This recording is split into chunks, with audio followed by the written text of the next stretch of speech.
Pronto, pessoal, retornando. Lembra que no bloco passado a gente estava falando da súmula vinculante que eu estou te devendo? Vou ficar te devendo ainda, é para criar expectativa, para você não parar de ver o vídeo. Isso, eu ainda vou falar da súmula vinculante, mas mais para frente. Por enquanto, o que eu quero falar é só do seguinte, ó. A gente já sabe que jurisprudência são várias decisões judiciais decidindo da mesma forma sobre o mesmo ponto. Já sabe que a súmula é o resumo dessa jurisprudência. E já sabe também que pela separação dos poderes, não é porque o juiz pensa desse jeito que o administrador também tem que pensar. Isso tudo a gente já sabe. A gente já sabe que só obriga o administrador se aquela súmula virar uma súmula vinculante. Porque se for uma súmula normal, jurisprudência normal, independência entre os poderes, cada um pode pensar de um jeito. Mais para frente a gente vai falar de uma súmula vinculante super importante. Então perceba, só para você se lembrar, a gente está nas fontes. A fonte primária é a lei, é logo onde você vai. Só que às vezes não tem lei. Se não tem lei, você tem que buscar outras formas de solucionar seu problema. Uma das formas é buscando a doutrina, outra forma é buscando a jurisprudência. E outra forma é buscando o quê? Vem comigo aqui, ó. A outra forma é buscando os costumes. Quando eu falo em costume, costume é simplesmente isso daqui, ó. É a prática local. Costume é prática local. Se você está me assistindo, por exemplo, do interior de determinado estado, você sabe bem o que é costume, porque geralmente no interior as pessoas têm um costume maior. Bota lá a conta no mercadinho, o dono do mercadinho te conhece, então é tudo mais informal. Mas cá entre nós, aqui na capital, o povo não está mais com costume nem de dar bom dia. Você faz assim, bom dia, no elevador, todo feliz, né? Ninguém te responde. Já passou por isso? Já dá um ódio. Só para desabafar, minha gente. Eu preciso desabafar às vezes, né? E como eu fico muito na rua, eu desabafo com você. Mas não dá um ódio. Você dá bom dia, o povo não responde. Você agradece, ninguém olha para sua cara. Então tá um negócio meio louco. A gente não tem muito mais costume nas grandes capitais. Mas uma pergunta de costume que pode cair na sua prova é o seguinte: o costume, ele tem o poder de alterar uma lei? O que você acha? O costume, ele pode alterar uma lei? Deixa eu te dar um exemplo. Vê o raciocínio aqui. Imagina, não é isso, matar uma pessoa. Vou para o Código Penal de novo, só para facilitar seu entendimento. Matar uma pessoa é crime? É crime. Está lá no artigo 121 do Código Penal, não é isso? Se eu chego para aqui, hoje para você e digo assim, pessoal, lembrando que isso é só exemplo, pelo amor de Deus, né? Porque vai que alguém me processa. Então, digamos que eu cheguei aqui hoje dizendo, pessoal, estou tão satisfeita hoje. Antes de chegar para gravar, eu matei 3 pessoas. Foi tão delicioso. Estão percebendo? Você ia querer continuar assistindo esse vídeo? Não. Tu ia me deletar na hora, né? Denunciar para o Ministério Público, falar para o juiz, para o dono do curso me queimar no Facebook. Tu ia dizer, é doida, né? A professora é doida, tá lá matando pessoas e depois dizendo que está feliz, dando aula. Então perceba, você aceita que eu diga para você que eu senti prazer em matar 3 pessoas? Não, o seu costume é não aceitar. Estão percebendo esse raciocínio? Vamos para outro?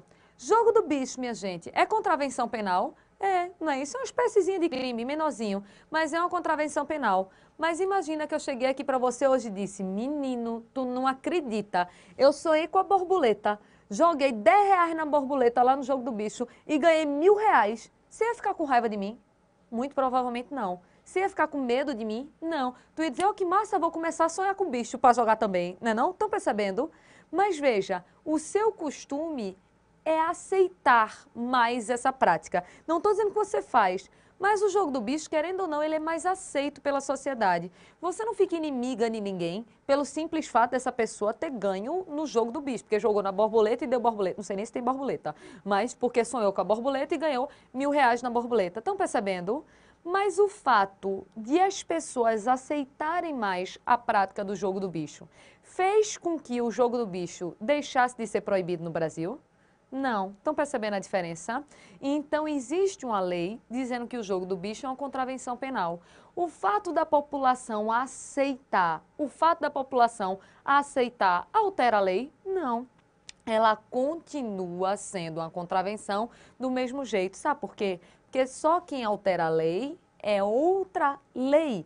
O costume não revoga, não altera, não modifica, não mexe em nada na lei. O costume pode ser completamente contrário àquela lei, pouco importa. A lei é feita para ser cumprida. O costume pode servir é de pressão social. Vocês lembram de um crime que tinha antigamente? Minha gente, é bizarro. Existia um crime chamado de crime de adultério. Onde é que vai se arrumar cadeia para botar esse povo todo, hein? Se adultério for o mesmo crime e o povo for mesmo para cadeia. Estão percebendo?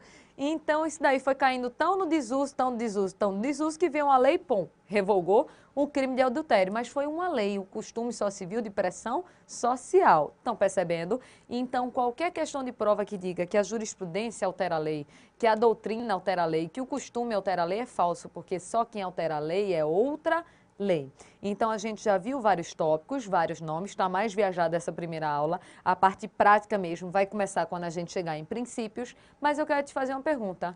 Para que servem as fontes secundárias? Para quê? Vem comigo. Vindo para cá, a gente vai ver o seguinte, ó. A gente já fez um esquema dizendo, se não tem lei, eu uso as fontes secundárias. Mas para ficar mais fácil, deixa eu fazer um raciocínio aqui com vocês. A gente tem a fonte, né, no singular, a fonte primária, e a gente tem a fonte secundária. A gente já sabe, mas eu vou botar do mesmo jeito. A fonte primária é a lei, a secundária a gente bota a doutrina, a jurisprudência, vou resumir aqui, e os costumes. O que a gente visualizou até agora foi o seguinte, ó. O que a gente vem falando até agora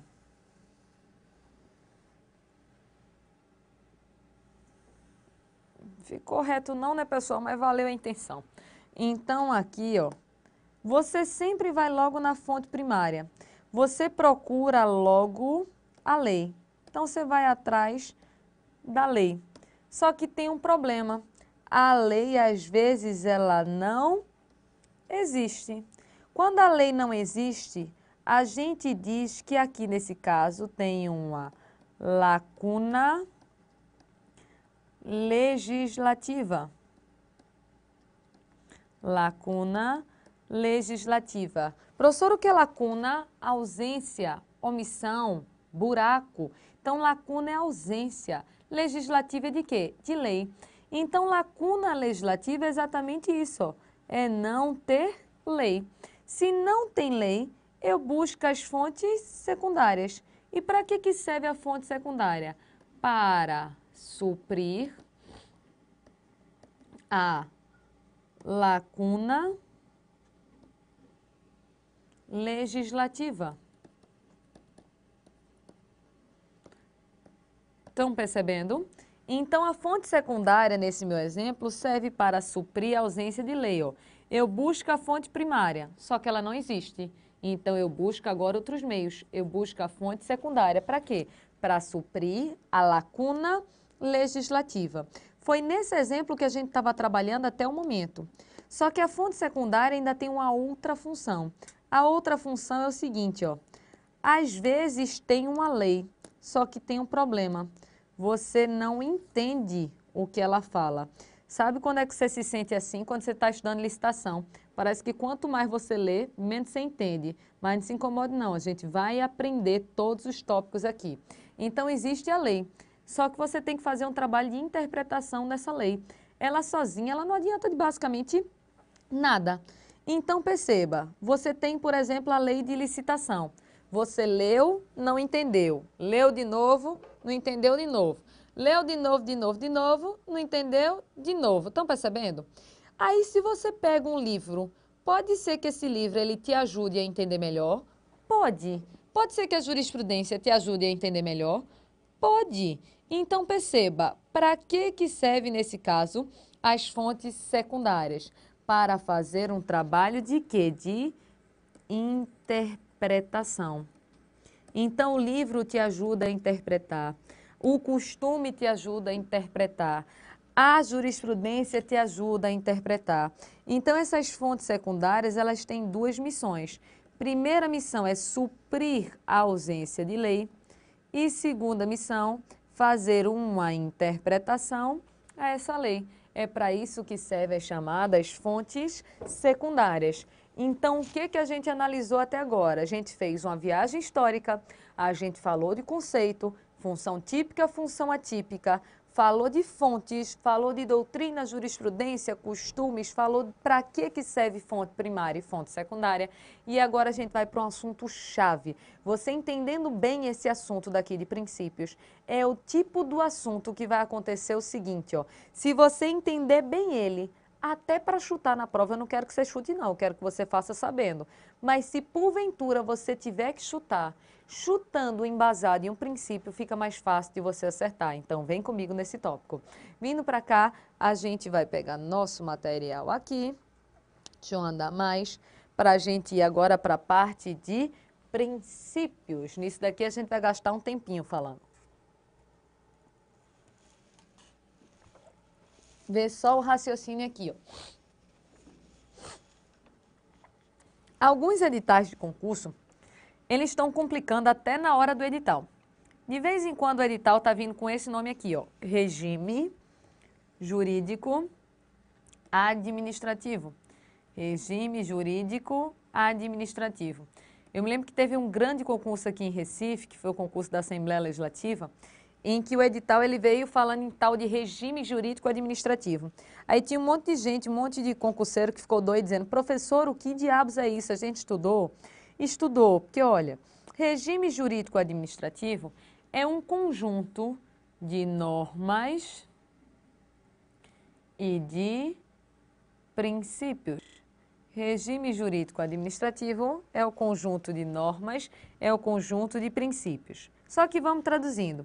Quando eu falo norma, a norma, ela está escrita em alguma lei. E é claro que você só vai estudar a lei que cair no seu concurso, ou seja, a lei que for pedida no edital. Então, quando ele bota o nome regime jurídico administrativo, na verdade, ele não está querendo as normas, porque a norma ele vai ter que botar o número das leis que ele quer. Por exemplo, se ele quer improbidade, ele tem que pedir a lei de improbidade. Se ele quer licitação, ele vai pedir a lei de licitação. Então, a lei que ele quiser na sua prova vai ter que vir expressa no seu edital. Então, em outras palavras, eu estou te dizendo o seguinte, ó.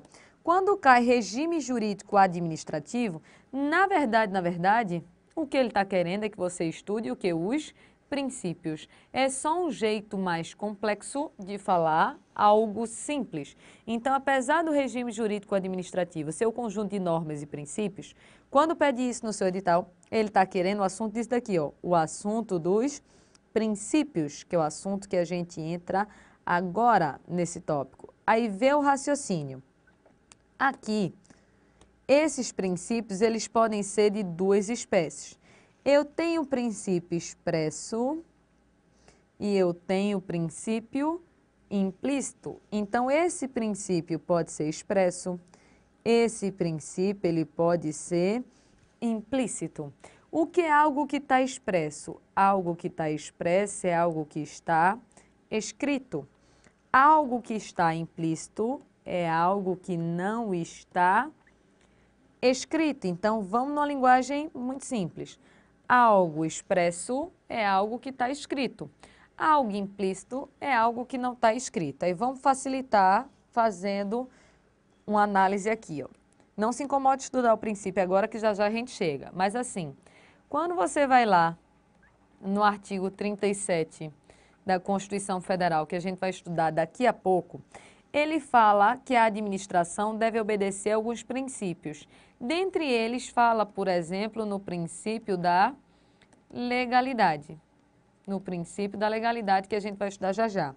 Como esse princípio da legalidade, ele está lá no artigo 37 da Constituição, a gente diz que legalidade é um princípio constitucional expresso. Por quê? Porque ele está escrito no texto da Constituição. Beleza? Só que aí vamos para um outro princípio. Existe, por exemplo, um princípio chamado de princípio da proporcionalidade. Proporcionalidade. Eu quero analisar esse princípio da proporcionalidade de acordo com a Constituição Federal. Perceba.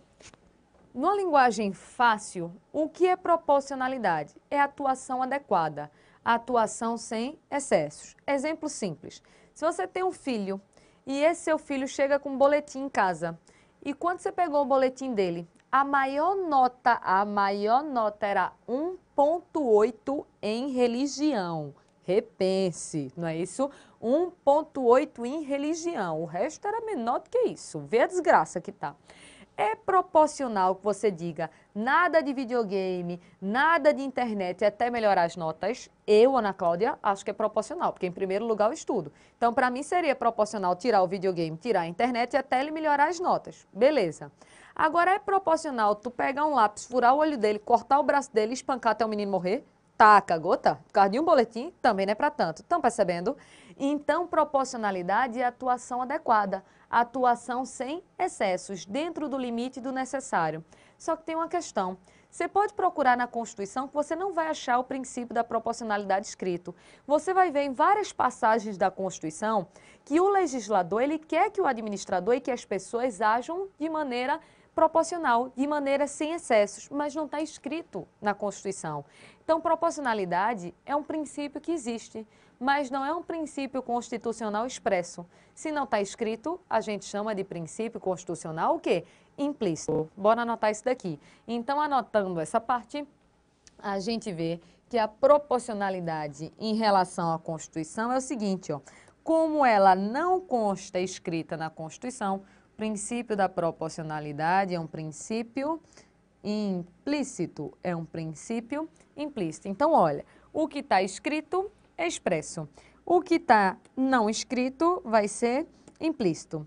Eu botei proporcionalidade de propósito, porque tem uma questão de prova 1 não, já caiu várias vezes em prova de concurso dizendo assim, ó, o princípio da proporcionalidade encontra-se implícito em todo ordenamento jurídico, certo ou errado? Olha, o princípio da proporcionalidade encontra-se implícito em todo ordenamento jurídico. Se eu digo que o princípio da proporcionalidade está implícito em todo ordenamento jurídico, eu estou dizendo que ele não está escrito em canto nenhum. Aí fica errado. Sabe por quê? Tem uma lei, que é a Lei 9784, a gente vai falar muito dela aqui no curso 99, que é a Lei do Processo Administrativo Federal. Tem vários tópicos dela que são importantes em vários assuntos. Então, eu tenho aqui a Lei do Processo Administrativo Federal. E essa lei, de forma expressa, ela diz que esse processo administrativo federal, ele deve ser conduzido com proporcionalidade. Ou seja, na Lei do Processo Administrativo Federal, o princípio da proporcionalidade é um princípio expresso. Então, estão percebendo uma coisa, que um princípio, às vezes, ele é implícito em um canto e expresso em outro. Aí tu diz, professora, e como então eu vou saber se o princípio ele é implícito ou se ele é expresso? Analisando cada lei que vai cair no seu concurso, analisando a Constituição Federal e fazendo comparativo. De início, o que a gente vai fazer é olhar quais são os princípios expressos na Constituição. É essa parte que a gente vai vendo.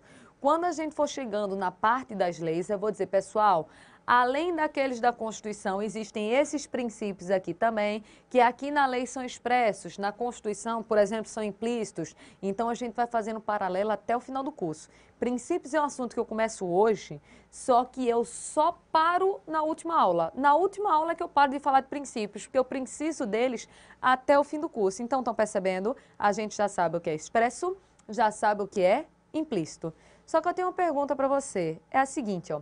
Se aparecer na sua prova, como a gente acabou de escrever aqui, dizendo que o princípio da legalidade é um princípio constitucional expresso, certo ou errado? Certo, a gente acabou de escrever que a legalidade é um princípio que está escrito na Constituição, então é um princípio expresso. Sem dificuldade essa questão. Vamos para outra. O princípio da legalidade encontra-se positivado no texto da Carta Maior. Aí tu diz como? Primeiro, o que é Carta Maior? Carta Maior é a Constituição Federal. E o que é positivado? Vamos escrever aqui, ó. Vem cá comigo. Vindo para cá, a gente anota da seguinte maneira. Deixa eu voltar lá para o nosso material slide. Algo que é expresso é algo que está escrito. Se está escrito, está posto. Aí pode aparecer na sua prova o nome positivado. Então, algo que está expresso é algo que está escrito, é algo que está positivado. Então, perceba, se algo que está implícito é algo que não está escrito, então é algo que não está posto. Se não está posto, é porque não está positivado. É esse raciocínio daqui que pode aparecer na sua prova. Eu te digo logo o seguinte, ó, o nome expresso implícito cai bastante em provas do tipo FCC. Já o nome positivado e não positivado cai bastante em provas do estilo do CESP. Mas você tem que conhecer todos os sinônimos, porque o que aparecer na sua prova agora você já pode acertar. Beleza esse ponto? Então, vamos começar a estudar os princípios em si. E antes de entrar na Constituição, a gente vai para 2 princípios base, que são os supraprincípios do direito administrativo, que são esses daqui, ó. Vou até destacar em amarelo, cheguei para vocês aqui, ó. Princípio da supremacia do interesse público sobre o interesse privado e o princípio da indisponibilidade do interesse público, princípio da indisponibilidade do interesse público. Vamos devagar com eles e para facilitar, bora desenhar. Deixa eu pegar aqui. Imagina o seguinte, ó. O administrador, minha gente, você acha que ele sai em busca do bem-estar individual ou do bem-estar coletivo? Coletivo. O administrador, ele sai em busca do bem-estar coletivo. E o bem-estar coletivo, ele vale a mesma coisa que o bem-estar particular ou vale mais? Vale mais, né? Então, o bem-estar da coletividade vale mais do que o bem-estar particular. Deixa eu botar olhos e boca, que eu fico muito agoniada de um boneco assim, sem enxergar.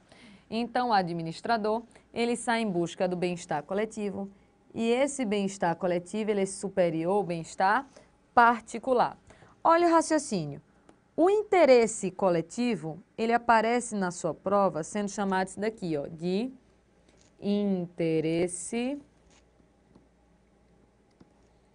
interesse público. Só apagar para ficar pronto. O interesse coletivo é chamado de interesse público. E o interesse particular é chamado de interesse privado. Interesse público e interesse privado. Qual é o primeiro princípio que a gente está estudando? É o princípio da supremacia. E olha a lógica do nome, pessoal. Deixa eu fazer aqui com vocês, ó. O princípio é o princípio da supremacia do interesse público sobre o interesse privado. Em outras palavras, é dizer que o interesse coletivo é superior ao interesse particular. E como esse administrador ele está representando esse interesse coletivo, o administrador se encontra em posição de supremacia. Estão percebendo essa lógica? Só que aí cuidado para não confundir o seguinte, ó. Um prefeito, ele é um administrador. Só que o prefeito é superior a alguém pelo simples fato de ser prefeito? O prefeito da sua cidade vale mais que você? Nunca na vida. E eu gosto mais de você do que dele, tenho certeza, né? Então perceba o seguinte, um administrador, ele não é superior a ninguém pelo simples fato de ser administrador. Agora, quando esse administrador, quando, por exemplo, esse prefeito está representando os interesses de todo o município, agora sim ele está superior a você. Não porque ele vale mais que você, mas porque o interesse da coletividade, ele é superior ao interesse particular. Vamos com um exemplo para ficar bem fácil de entender isso daqui. Imagine que João aqui é meu vizinho. João é meu vizinho. Só que João, eu estou querendo estudar para concurso e ele comprou aqueles paredão de som, sabe, na liquidação. Aí só bota a música topada no último volume e digamos que o gosto musical dele é um pouco duvidoso. Então é o dia todo uma música horrorosa, nas alturas, eu não consigo me concentrar para poder estudar e meu concurso está chegando. Aí um belo dia eu bati na casa de João. Quando o João abriu a porta, eu disse assim, ou tu baixa esse som, ou eu vou arrancar seu aparelho e levar embora. Vê bem, eu, Ana Cláudia, posso fazer isso com o João? Posso fazer não, porque você estuda na Constituição o seguinte, ó, alguém vale mais que o outro? Quem é que vale mais aqui, eu ou vocês? Ninguém. Porque a Constituição diz que todos são iguais perante a lei. Eu sempre digo em sala de aula, se você acha que vale mais do que alguém, se trate. Se você acha que vale menos do que alguém, se trate também. Porque você não vale nem mais, nem menos do que ninguém. Você vale exatamente a mesma coisa. Então eu, Ana Cláudia, não posso invadir a casa de João para poder arrancar o som da casa dele e levar embora. Não posso fazer isso. Agora eu, Ana Cláudia, posso fazer um abaixo-assinado com os outros moradores, apresentar uma denúncia ao órgão municipal, ser enviado um administrador para fiscalizar o som de João, o administrador chegando lá, batendo na porta de João e verificando que o som dele está alto, pode obrigar que ele baixe? Aí pode. Se ele não baixar, pode apreender o equipamento de som dele? Aí pode. Por quê? Porque o administrador vale mais que João? Não, porque o administrador ele está representando o interesse da coletividade. E o interesse da coletividade é superior ao interesse particular. Então, quando eu digo que o administrador ele age de acordo com o princípio da supremacia do interesse público sobre o interesse privado, eu estou dizendo que esse administrador vai estar em uma posição de superioridade. Não porque ele vale mais do que alguém, mas porque ele está representando o interesse coletivo e o interesse coletivo ele vale mais do que o interesse particular. Beleza? Vamos anotar uma coisa aqui. Então, anotando um ponto aqui, a gente visualiza o seguinte, ó. Com essa supremacia, o administrador, se você concorda comigo, ele está recebendo prerrogativas. Prerrogativas. O que são prerrogativas? São privilégios.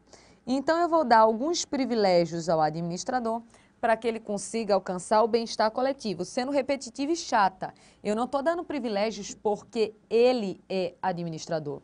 Eu estou dando essas prerrogativas para que ele consiga alcançar o bem-estar coletivo.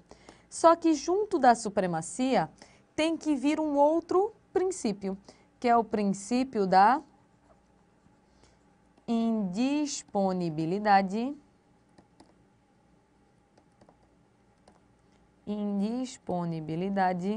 do interesse público.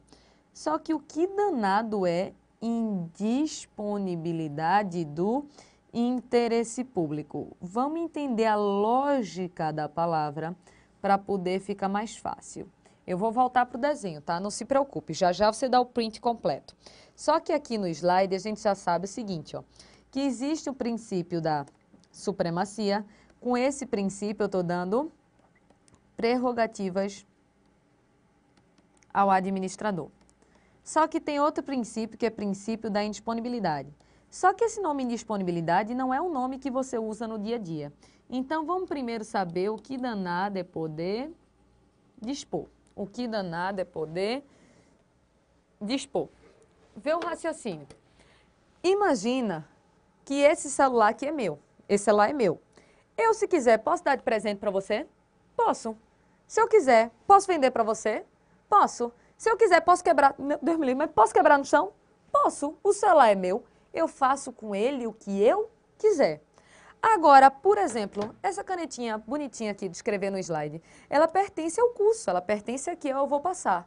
Eu posso usar dessa caneta? Posso. Mas posso dar de presente para você? Posso, vender para você? Posso quebrar no chão? Não. Porque se eu fizer qualquer uma dessas coisas, eu vou ter que prestar contas. Por quê? Porque se a caneta não é minha, eu não posso fazer o que eu quiser. Eu até posso usar, mas não posso usar da maneira que eu quiser. Aí olha a lógica.